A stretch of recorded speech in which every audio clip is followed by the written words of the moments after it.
irmãos, irmãs, que a graça e a paz do nosso Senhor Jesus Cristo estejam com todos. Estamos iniciando nosso encontro com a palavra e hoje nós encerraremos a série sobre juízo e corrupção, né? E o tema do nosso último estudo dessa série hoje é juízo e redenção. Aqui nós podemos agora resumir, a tensão que há entre o juízo e a esperança.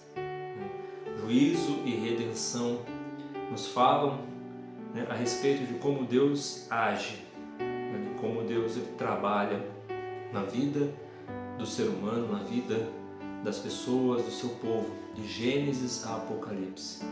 Deus, Ele é um Deus justo, que não deixa impune o pecado, que Ele aplica o juízo, mas Ele também aplica a redenção para aqueles que confiam nele, que creem nele, que esperam nele. Então hoje, como nós falamos a respeito de dois livros, hoje nós vamos ler um texto de Abacuque, depois um outro texto de Obadias. Então eu convido os irmãos para abrir as suas Bíblias comigo no livro de Abacuque, primeiro, Abacuque no capítulo de número 2, versículo de número 4. Assim diz a palavra de Deus: Eis o soberbo, sua alma não é reta nele, mas o justo viverá pela fé. E agora vamos lá em Obadias, capítulo 1, versículo de número 15. Obadias, capítulo 1, versículo 15. Porque o dia do Senhor está prestes a vir sobre todas as nações. Como tu fizestes, assim se fará contigo. O teu mal feito tornará sobre a tua cabeça. Amém. Então vemos aqui dois textos que nos chamaram a atenção em nossos estudos, aprendendo a respeito sobre o juízo, no livro de Abacuque, e agora sobre redenção no livro de Obadias. Como nós vimos, Deus ele é um Deus justo, e à medida em que o pecado ele avança, a corrupção avança, nós vemos o profeta Abacuque clamando a Deus por vingança, pedindo para que Deus venha agir de uma forma redentora, para que Deus venha intervir no seu povo. Então Deus fala ao profeta Abacuque que ele enviaria o exército babilônico como juízo para a nação de Israel, e que esse sofrimento era necessário para que Israel voltasse à presença de Deus. Então Israel iria sofrer um colapso econômico, social, religioso, mas que era preciso ter fé. Por isso que ele fala aqui no capítulo 2, versículo 4, o justo viverá pela fé. E Abacuque aprende a viver pela fé, a fé verdadeira, a fé que não depende de circunstâncias, mas que confia no caráter de Deus, uma fé que deposita toda a sua esperança, deposita tudo aos pés do Senhor. Então Abacuque ele tem esse sentimento agora em seu coração. Ele confia em Deus e sabe que apesar das provações, sabe que tudo o que acontecer com a nação de Israel, Deus está no controle. Deus está no controle. Abacuque ele entende isso. Então ele acredita, ele tem fé. Por isso, Deus fala para ele: o justo viverá pela fé. Então, assim como nós vemos no livro de Abacuque o juízo de Deus perante a nação de Israel, usando o povo babilônico, nós vemos, após esses acontecimentos, o livro de Obadias. O profeta agora vive o dia após essa tragédia, o dia após o julgamento do Senhor. E o povo de Edom, que era um povo vizinho, que era o povo irmão de Israel, vendo a sua destruição, ele não mudou né, o seu coração, pelo contrário, ele virou as costas para o seu irmão, saqueou o povo de Israel, né, roubou, né, as coisas que ficaram para trás, em que os babilônicos não destruíram. Por isso, o juízo irá recair sobre a nação de Edom. E é isso que Deus promete no livro de Obadias, que os orgulhosos, né, aqueles que se orgulham, eles irão cair, que é somente Deus que dá a vitória e é somente Deus que traz santidade no meio do seu povo. E agora o povo de Edom iria pagar pelos seus pecados, né? Iria ser punido pelos seus pecados. A ira divina iria recair sobre eles, porque eles não estenderam uma mão, eles não foram solidários, né? Eles não estenderam uma mão. Então, tanto o livro de Obadias quanto o livro, né, de Abacuque, ele trabalha a respeito da questão da corrupção, né, que ela pode estar em outras nações ou até mesmo próximo de nós. Mas assim como Abacuque ele foi encorajado a viver pela fé, Obadias foi encorajado a esperar o dia do Senhor, o dia do livramento, o dia da redenção, o dia da restauração. Obadias, então, ele deveria olhar para a nação de Edom, né, e ter misericórdia dela, por mais que eles não tiveram misericórdia deles, porque Deus iria, né, curá-los, Deus iria transformá-los, mas a nação de Edom iria sofrer o juízo de Deus, né? O pastor Hernandes Dias Lopes, ele sempre diz que o juízo de Deus é a cirurgia que remove o câncer do pecado para restaurar a alma. Então é necessário muitas vezes o juízo de Deus para que os povos acordem e se voltem para o Senhor.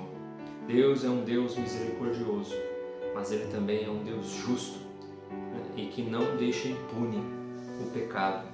Ele estende as suas mãos para salvar, mas também Ele estende as suas mãos para punir as nações.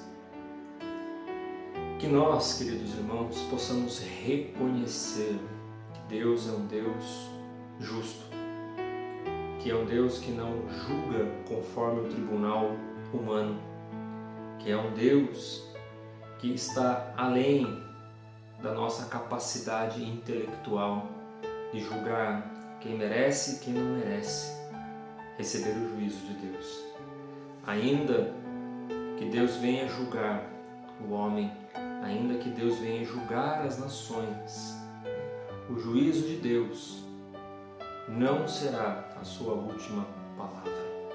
Ele sempre estenderá a sua misericórdia e o seu perdão. Devemos, em nossos dias, olhar para Cristo, o centro da nossa redenção. Apesar da nossa maldade, apesar do nosso pecado, Deus julgou, não a nós, mas Cristo, por causa dos nossos pecados. Ele morreu e Ele ressuscitou ao terceiro dia, derramando sobre nós a sua graça.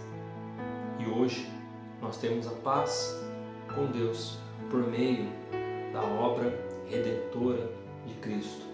Portanto, não devemos desanimar, ainda que Deus aplique o juízo. Devemos confiar em Deus e termos fé que Ele irá trazer a sua misericórdia e a salvação. Deus pode transformar o coração corrupto do ímpio, o coração que está voltado às práticas do mal. Deus pode transformar este coração em um coração que reine a sua vontade, em um coração que tenha prazer de estar na tua presença e praticar a sua palavra. Tanto Abacuque quanto Obadias nos ensinam isso. Nos ensinam que nós devemos confiar e esperar no Senhor em todo tempo, em todo tempo. Essa exposição que nós tivemos do estudo do livro de Obadias e do livro de Abacuque, elas nos mostram que nós vivemos exatamente como os dias desses profetas. A história desses profetas não está aquém da nossa realidade. Nós vemos como o nosso país ele tem caminhado a passos largos para a ruína, para distante de Deus. Nós precisamos entender que hoje o Senhor Jesus nos oferece a sua graça e a sua misericórdia. E nós, como igreja, devemos proclamar, anunciar o pecado, anunciar que o homem ele está longe de Deus enquanto ele não se arrepender. Mas nós precisamos também, como igreja, não somente anunciar o juízo, mas anunciar a redenção e a redenção em Cristo. Nós precisamos olhar para as pessoas e ver tanto o juízo e a redenção de Deus na vida delas. Que nós possamos olhar para o nosso país e termos a esperança de dias melhores. Que essas palavras pequenas, juízo e redenção, possa nos dar confiança, possa nos dar esperança de confiarmos nos planos de Deus para pedirmos o seu entendimento, para que possamos olhar ao nosso redor e ver que Deus está trabalhando, que Deus está cuidando, mesmo em meio ao caos, em meio à dor, em meio ao sofrimento. Deus está trabalhando no coração da nossa nação, no povo brasileiro, nos cristãos do Brasil que professam Cristo como seu Senhor e Salvador. Que nós possamos ter esta esperança, nunca desanimarmos, nunca abaixarmos a guarda e deixarmos que o mal venha vencer, mas lutando sempre o bom combate, na esperança e na fé do nosso Senhor Jesus. Fé em meio ao juízo, na esperança da redenção. Que Deus os abençoe. Eu desejo a todos um ótimo final de semana e até o próximo encontro com a palavra. Se Deus nos permitir, nós iremos iniciar uma nova série a partir da próxima semana. Fiquem com Deus, um forte abraço e até lá.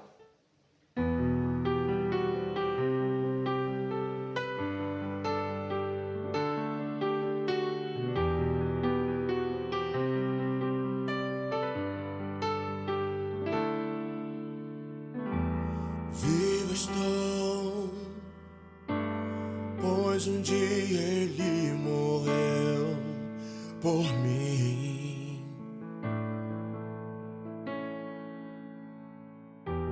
Livre estou, pois um dia condenado fui.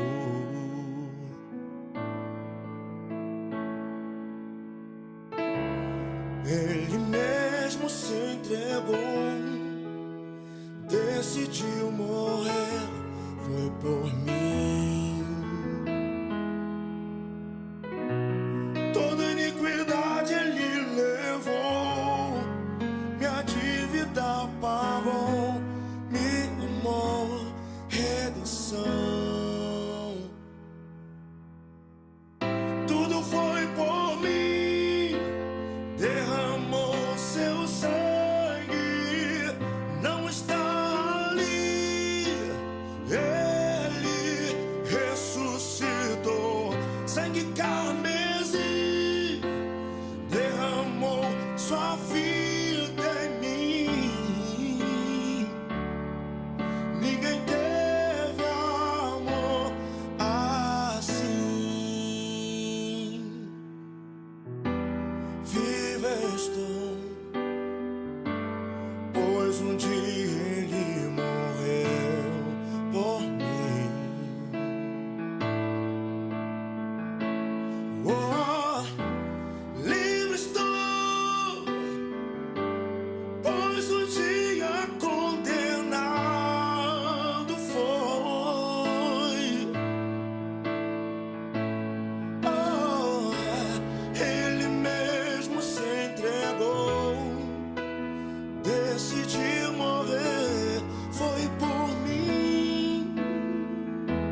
morte.